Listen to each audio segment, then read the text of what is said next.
Welcome! Another month has passed, completing the third month of my journey. Rather than continue with the tips format, from now on I've decided to share a story or insight from reflecting on each month. I'll experiment with different styles and forms of animation. This time, I'm doing a picture diary. Why? Because it's summer now, and summer homework, even though I'm not a primary student. Also, I was recently watching Mao no Ore ga Dore Aereath wo yomeyoshita n da ga do medereba ii, and one of the characters, Voru, was writing about her time in a similar way. Also, I know you're probably tired of hearing about it. I know I am. But I have moved yet again, hopefully for the last time in a long time. As with the past 2 months, the third month has been overshadowed by transition and impermanence. Time spent living at my dad's and stepmom's house has come to an end. As for the states, I have only ever lived in Texas, though I have traveled to many other states. While I like the Great Plains, I have come to enjoy trees, mountains, and plants, other than the grass and mesquite trees while living in Japan. Texas, and Kanto for that matter, are far too hot for my taste. So in search of mountains, ocean, and the cold, I chose to take up an invite from a friend from uni. I received a truck from my grandfather. 2 birds, 1 stone. He doesn't need to drive anymore, and I needed a vehicle. The journey from Texas to Seattle spans about 26 hours of driving. The best day for my arrival was Sunday, so I chose to split the drive between 2 days because, well, hotels are expensive.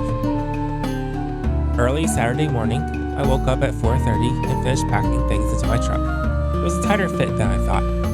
My grandmother also loaded me up with tons of snacks, and I mean tons. 2 full bags, one of which was completely filled with Pop-Tarts. In fact, she said she bought out all of them. I had breakfast for at least half a year.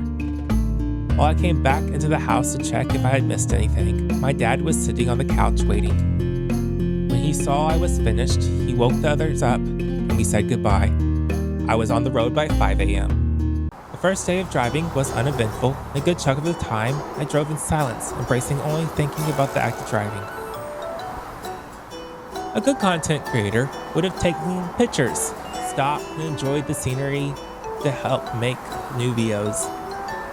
I wanted to, but the entire way, the highway had signs that said emergency parking only.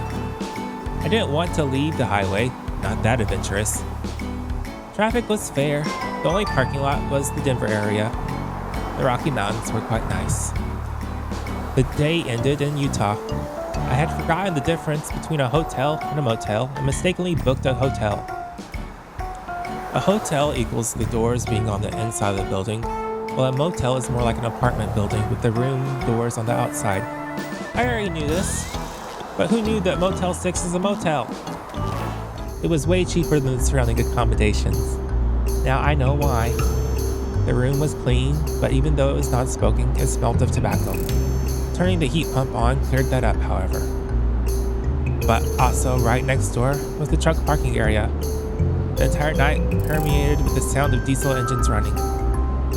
Not having slept really well, I rolled out of bed and started the second day at 3:30 a.m. and managed to hit the road by 4. The second day was longer, 14 hours of driving. Wyoming was interesting.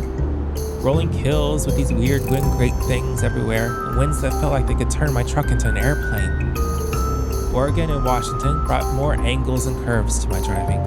Everyone and their dogs seemed to think that they're Mario Andretti. Even the semis that were supposed to be going 10 miles per hour slower. Why even is there a truck speed limit if they don't follow it? The trees and mountains are a sight to behold. I couldn't hook up my phone to the stereo system, so I tried to listen to the radio. The radio had a lot more talking than music playing than I remembered. Also, the only choices for most of the trip were Christian, Latino, or public radio. I chose public radio or Latino, depending on if the classical was making me sleepy. Into Washington, it started to rain in a circle around me. Washington Public Radio was also playing Gregorian chants, and it made the rain and clouds look like chanting monks, or maybe dark cultists. I drove, waiting for Cthulhu to descend. The monks finished chanting and gave way to vineyards and eventually to the city of Seattle. I made it safely and tired to my friend's house. I was welcomed with open arms. The air is fresh and cool. The Ajisai I thought I left behind in Japan were here and in full bloom, telling me that summer is a go. Now, I need to find a temporary job, something to both keep me active and to give me some income until YouTube starts paying out. Then gain my own roof so I can stop being a freeloader, one step closer in this journey. Thank you for watching and being part of my journey. If you would like to continue to be a part of this and support me as we continue, please subscribe.